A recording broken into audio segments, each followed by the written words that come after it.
Hello everyone, मैं हूं आपका इंग्लिश टीचर अरुण देओल और मैं आज आपके लिए लेकर आया हूं क्लास 7 का चैप्टर 2 द होली गंगा। इसमें हमारी जो पवित्र नदी है गंगा, उसके बारे में बताया गया है। यहाँ पर मैंने दूसरी स्लाइड में इसका हिंदी अनुवाद दे दिया है। जैसे ही हम इस पाठ को पढ़ना शुरू करेंगे तो पंक्ति बाई पंक्ति आपको इसका हिंदी में अनुवाद पढ़ सकते हैं। तो गंगा हमारी राष्ट्रीय नदी है, तो इस नदी के बारे में ये कहाँ से निकलती है, किन किन स्थानों को सींचती हुई आगे बढ़ती है और कहाँ जाकर के अंत में मिल जाती है, इस बारे में इस पूरे पाठ को मैंने यहाँ पर हिंदी में इसका स्लाइड दे दिया है। दूसरे पैराग्राफ का अर्थ यहाँ आपको मिल जाता है। इसके बाद में क्वेश्चन आंसर को मैं आपको समझा देता हूँ। यहाँ पर कुछ कॉम्प्रिहेंशन क्वेश्चंस दिए हुए हैं। जैसे पहला क्वेश्चन है, आंसर द फॉलोइंग क्वेश्चंस में question A, which is the national river of India. Which कौन सी इज़ द नेशनल रिवर, राष्ट्रीय नदी ऑफ इंडिया, भारत की राष्ट्रीय नदी कौन सी है। तो इसका आंसर है the Ganga is the national river of India. Ganga जो है वो भारत की राष्ट्रीय नदी है। Question B, where does the Ganga begin its journey from. Where does the Ganga begin, Ganga कहाँ से शुरू करती है, इट्स जर्नी इसकी यात्रा, फ्रॉम कहाँ से। तो गंगा अपनी यात्रा कहाँ से शुरू करती है, इसका आंसर यहाँ पर दिया हुआ है, Ganga begins her journey from Gomukh. Ganga अपनी जो यात्रा है वो कहाँ से शुरू करती है, गोमुख से करती है। A cave which is the made of ice in the Himalaya, जो हिमालय पर एक गुफा बनी हुई है बर्फ़ की, वहाँ से गंगा नदी निकलती है, वहाँ से अपनी यात्रा शुरू करती है।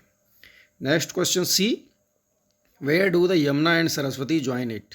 वेयर कहाँ, यमुना और सरस्वती इसको जुड़ती हैं, मतलब यमुना और सरस्वती इसको कहाँ पर जाकर के मिलती हैं। तो आंसर है the Yamuna and Saraswati join her at Allahabad. तो यमुना और सरस्वती गंगा में कहाँ पर जाकर मिलती हैं, इलाहाबाद में जाकर के मिलती हैं। Question D, where does the Ganga end it long journey. Ganga अपनी लंबी यात्रा का अंत कहाँ पर करती है। आंसर दिया हुआ है the Ganga ends her long journey at the Bay of Bengal. तो बंगाल की खाड़ी में जाकर के गंगा अपनी यात्रा का अंत करती है। क्वेश्चन है अगला, why is Ganga's purity our responsibility. तो गंगा की प्योरिटी, गंगा की जो प्योरिटी है, शुद्धता, वो हमारी हमारा कर्तव्य क्या बनता है। हम तो इसमें आंसर है Ganga is the most important river of India. Ganga जो है वो भारत की सबसे महत्वपूर्ण नदियों में से एक है। Being the life line of India, और इसको हम भारत की लाइफ लाइन, जीवन रेखा भी कह सकते हैं। It provides plenty of water of our use, हमारे जो प्रयोग के लिए पानी का हमें प्रदान करती है। Plains along its banks are fertilized because of the river self. नदी के किनारे पर बहुत ज़्यादा उपजाऊ ज़मीनें हैं जो हमें उपजाऊ खेती प्रदान करती हैं इसके दोनों किनारों पर। It fulfils our water demands, यह हमारे पानी की जो डिमांड होती है उसको पूरा करती है। And is the most worshipped river of India, और भारत की सबसे पूज्य नदी है। देयरफॉर, इसलिए गंगा जो है वो हमारी प्योरिटी है, द रेस्पॉन्सिबिलिटी ऑफ ऑल, हम सब के लिए। नेक्स्ट क्वेश्चन में क्वेश्चन नंबर 2 है, चूज़ द राइट ऑप्शन। तो यहाँ पर प्रत्येक स्टेटमेंट के लिए 3 विकल्प दिए हुए हैं। तो पहला है Gomukh is the place where. Gomukh जो है वह स्थान है जहाँ पर। तो 3 विकल्प दिए हुए हैं। The Ganga begins it journey, Ganga यहाँ पर अपनी यात्रा शुरू करती है।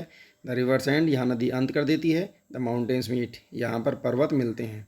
तो यहाँ पर जो सही विकल्प है वो है the Ganga begins it's journey, Ganga अपनी यात्रा शुरू करती है। तो यहाँ पर हम टिक मार्क राइट का लगा देंगे। ऐसे बी में गंगा एंड्स एट, गंगा का अंत होता है। यहाँ पर भी 3 है, प्रयाग, हरिद्वार और द बे ऑफ बंगाल। तो गंगा कहाँ अपनी यात्रा अंत करती है, हमने पढ़ा अभी इसमें, तो बंगाल की खाड़ी पर। तो बे ऑफ बंगाल राइट ऑप्शन है, इसलिए हमने इस पर टिक मार्क कर देंगे। शी है, Triveni Sangam is the meeting place of the.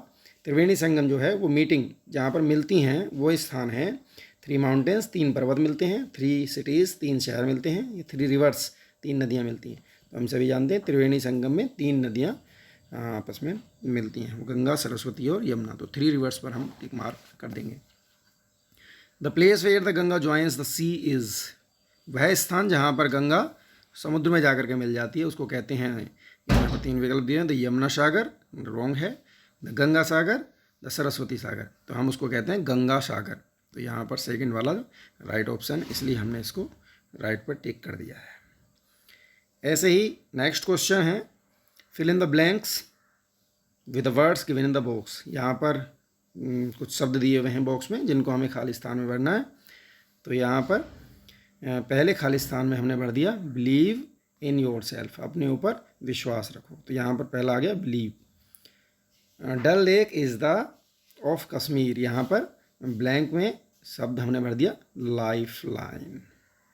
दूसरा वाला तो डल लेक, डल झील जो है वो कश्मीर की जीवन रेखा है। तो यहाँ पर लाइफ लाइन हमने खाली स्थान में भर दिया। Bible is the Holi book of Christmas, खाली स्थान में होली शब्द भरा है। होली माने होता है पवित्र। बाइबल जो है वो क्रिश्चियंस की पवित्र पुस्तक है। Children should respect different cultures, तो चिल्ड्रन बच्चे शुड रेस्पेक्ट करनी चाहिए, उनका सम्मान करना चाहिए डिफरेंट कल्चर्स, अनेक जो कल्चर होते हैं, जो प्रकृतियाँ होती हैं, तो हमें उन बच्चों को उनका सम्मान करना चाहिए, अलग अलग धर्मों का सम्मान करना चाहिए। तो आई ऑलवेज एन्जॉय यहाँ पर ब्लैंक दिया हुआ बाई ट्रेन। तो यहाँ पर खाली स्थान में आ गया जर्नी शब्द। जर्नी माने यात्रा। आई ऑलवेज एन्जॉय, मैं हमेशा आनंद लेता हूँ एक यात्रा का। तो यहाँ पर हमने खाली स्थानों में ये शब्द भर दिया। इसी प्रकार से दूसरा क्वेश्चन है इसमें, make the correct words from the jumble letters and use capital letters where necessary. तो यहाँ पर जम्बल लेटर्स यानी कि आड़े तिरछे शब्द यहाँ पर दिए हुए हैं जो क्रम से नहीं हैं। अक्सर हम इन अक्षरों को क्रम से रख करके एक मीनिंगफुल एक शब्द बनाना है।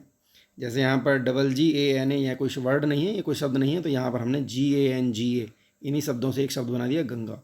ऐसे ही दूसरा वाला गोमुख है, इसके नीचे हरिद्वार है और इसके नीचे त्रिवेणी और फिर अंत में संगम शब्द यहाँ से बना हुआ है।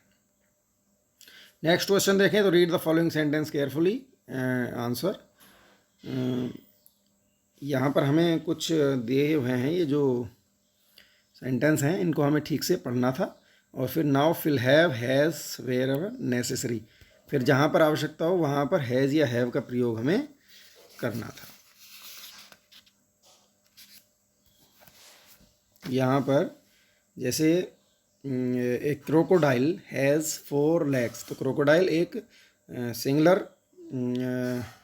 नंबर है, तो यहाँ पर हमने हैज़ का प्रयोग किया है। अगर यहाँ पर प्लुरल होता तो हम हैव का प्रयोग करते। तो आई को हम बहुवचन में रखते हैं, इसलिए आई के साथ हैव का प्रयोग, आई हैव नो ब्रदर। ऐसे ही माई फ्रेंड सिंगुलर है तो हैज़ का प्रयोग हुआ। डू यू हैव, यू बहुवचन में आता है, यह प्लुरल नंबर है तो इसलिए हैव का प्रयोग हमने यहाँ पर किया। हरी एक नाम है, सिंगुलर है, इसलिए हमने यहाँ पर हैज़ का प्रयोग किया है। तो इस प्रकार से ये हमारा कंप्लीट हुआ चैप्टर। इसको हम फेयर कॉपी पर कर लेंगे। Thank you.